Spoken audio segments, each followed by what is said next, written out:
म चाहिँ के भन्न चाहन्छु भन्दाखेरि नेपालबाट आउने स्टुडेन्टहरूलाई चाहिँ अब स्टुडेन्टहरू चाहिँ आउनुहुन्छ होइन। अब ठुलो ठुलो होप लिएर आउनुहुन्छ। अब यहाँनिर के छ, युके आइन्छ, सबको होप ठुलै हुन्छ, मेरो पनि ठुलै थियो।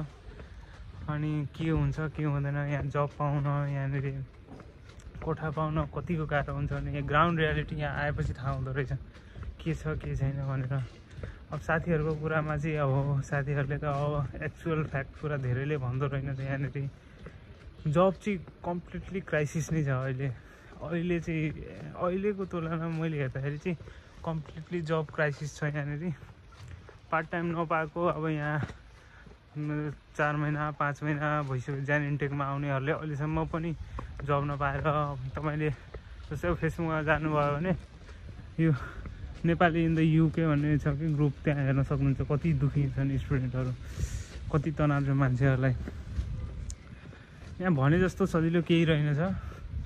म चाहिँ मैले त बाहिरबाट हेर्दाखेरि लन्डनको जीवन एकदम सुखीमय देखिन्छ होला स्टुडेन्टको, तर भित्र कति पीडा छ त्यो यहाँ बस्ने विद्यार्थीलाई नै थाहा हुन्छ।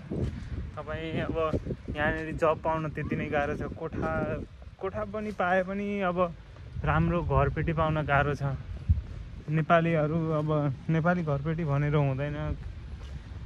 सबभन्दा ठुलो के हो भन्दाखेरि पैसा हो। तपाईँसँग पैसा छ भने सब थोक छ यहाँनिर, पैसा छैन भने कोही केही छैन।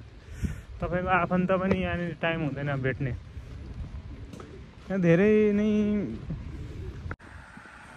यहाँ यतिसम्मको गाह्रो छ भने नि स्टुडेन्टलाई, अब जस्तै अब जाने इन्टेकमा साथीहरू आएको छ धेरैजना, उसले अहिलेसम्म काम पाएको छैन। अब सोच्नु न यहाँनिर भाडा नै तपाईँको 4 देखि 500सम्म छ, 350, 400, 500 यसरी भाडा छ ठाउँ ठाउँ हेरी।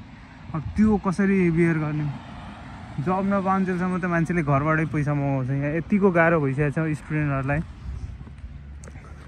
तपाईँको अब रेफरल कोही छ भने चाहिँ जब पाइन्छ, नपाउने होइन। रेफरल छैन, तपाईँ एकदम आफ्नो यहाँ कोही छैन भने चाहिँ एकदम नै गाह्रो छ यहाँनिर।